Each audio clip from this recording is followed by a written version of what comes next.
So here we are the day after the Derby, and here is our 2006 Buick Lacrosse. A look at her aftermath. She did all right. I mean, we got to have some fun in her. Unfortunately, the big question mark, the big kind of roll of the dice, as I said in an earlier video with a car, my Hyundai Elantra. Second time we kind of risked it for the biscuit, right? To use that saying. The transmission had a major flaw. This one even more so than the Elantra. The Elantra ended up just being the shifter cable snapped on me. Unfortunate. This one, the transmission, itself, just something was out of it. Again, I fixed the piece as best I could inside the transmission, if you watch the build video, but still didn't go into the normal drive. I could get it to go into drive in first gear, but it was like it was slipping. Wasn't sure how many hits it would take, obviously as you're getting hit, even with the back end. So you can see we got a couple runs, a couple guys got a couple licks on me, and then we got the final kill shot over here. As it's still engaged, and I think it's the spindle itself that broke. The strut's still attached, so the CV shaft is still engaged. The other wheel was driving, but as you could see, it was flat. So I actually created for the first time, crossed it off the bucket list for derbying. I had a fire under my hood. It was a pretty good fire. I could see it coming up through as well as out the side. But I think all it was just the fluids, the oil, and some transmission fluid that was on the motor. these older cars, they start kind of leaking.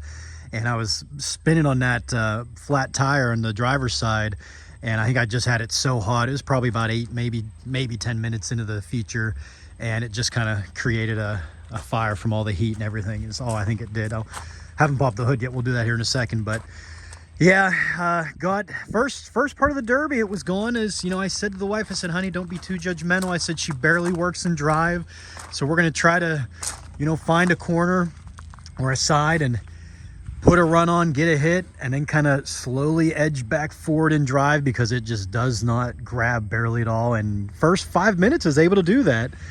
Then as it was kind of getting a little bit more hectic and chaotic, I was still fine. Spun around to protect my front end and my wheels from a guy that was coming at me full tilt, and put it in drive to go. And another guy, McGill, good car, Leah, his sister, ran the car that he had. Just a tough car. He just bad timing, just happened to come forward right as I spun around, and with the car's drive being so weak, I couldn't rip forward real quick to protect my wheel. Well, we hit the driver's side wheel, and I thought he did quite a bit of damage, but in the video, just watching briefly, it didn't seem like he really did. At least not like the axle bent so much that it was barely working or anything like that. However, after he hit me, drive was gone. So I don't know, maybe 7-8 minutes in, that happened, and now I'm still sitting there with a perfectly clean front end. The wheels are fine, but now the transmission drive is gone. So for the second time this summer, I found myself in a feature with a car with a lot of life left, but the only gear I had was reverse. So I said, all right, well, let's see if we can hang around, maybe a couple guys go out quick.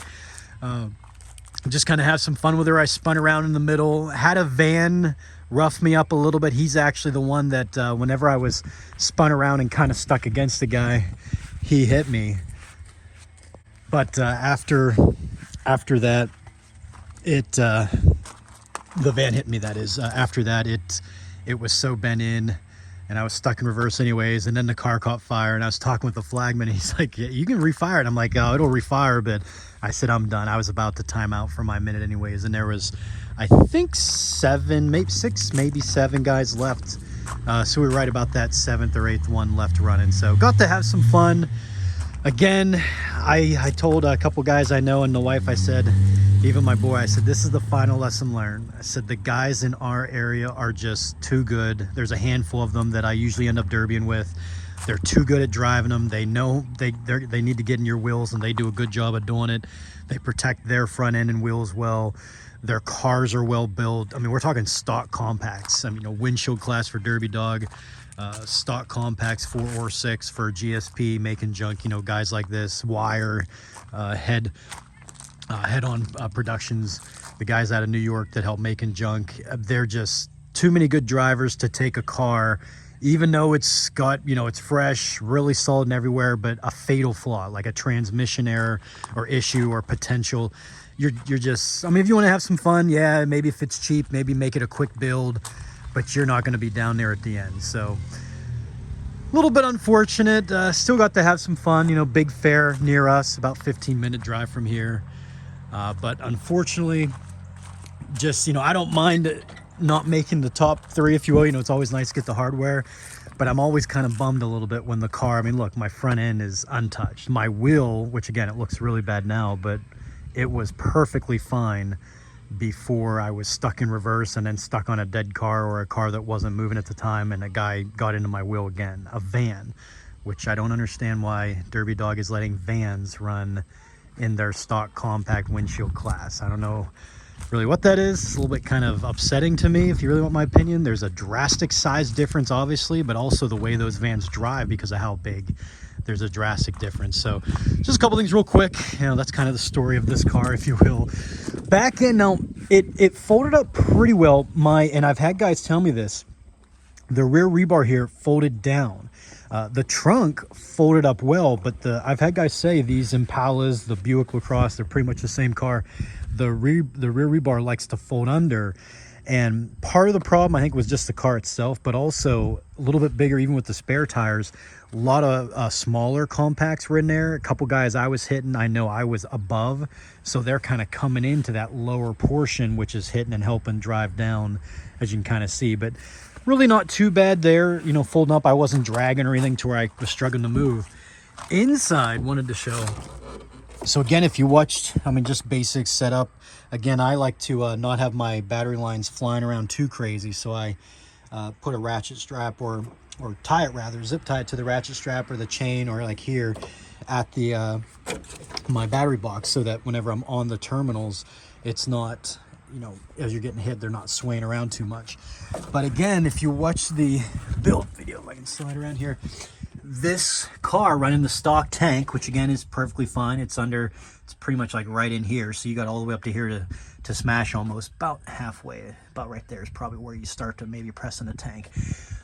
But it's stock wiring. Again, how I did it, it seems fine, but you can see how I was almost getting to, with how it's the, I mean, I've still got a lot of rear end left really until you're getting to the axles, the rear axle, but it was getting close to that wiring. If I would run another one of these again, or if I was suggesting anything to anyone, I would carefully drill right above the stock tank to where it's like there's a decent opening kind of in the back part of it. And then I'd carefully kind of pull back with pliers or something, the sheet metal, and then I'd run up through the wiring after you unplug it, run up through so that you're plugging in more like here to that for your power supply. It's still a little too far back for mine. I was pretty fortunate with my Impala I ran earlier. It was so smashed up around it, I honestly don't know how the wiring didn't get cut up. This one, again, I wrapped with a old hose off of a radiator. If I can get out from under my car now. That worked well, and that's a smart thing to do anytime you got wiring that up front is around the wheel. There we go, couldn't get out of there. Or could take some damage, but yeah, a little bit of a flawed old girl. Had some fun, but again, just no more of these cars unless they're pretty much given to me. So we'll take a final look under the hood here before we wrap up.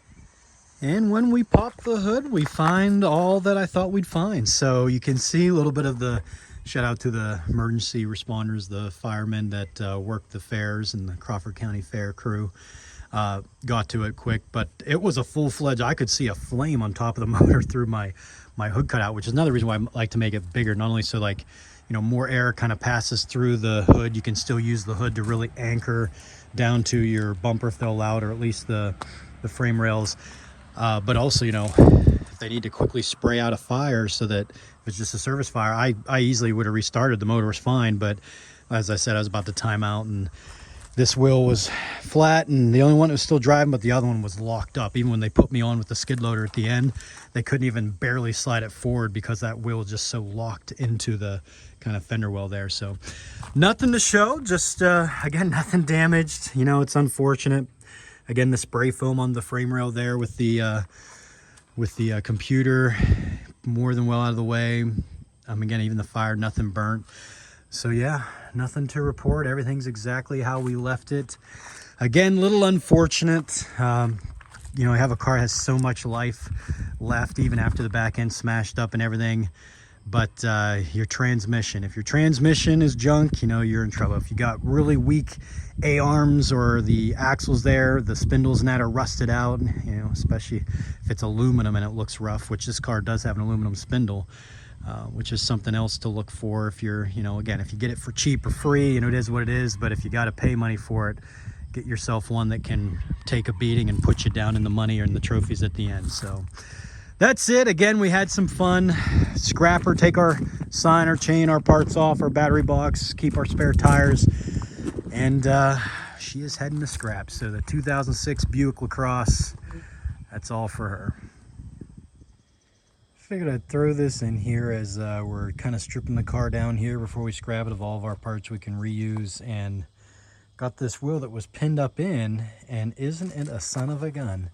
The spindle's not damaged, the tie rod's not damaged. When that van, again, a van in a stock windshield class, I don't understand why that's allowed, but whatever, got into the top part of my wheel, he just hit it right. The spindle didn't break or nothing. The strut itself, right above where it mounts, just collapsed, which pinned the tire, you can see, up against here.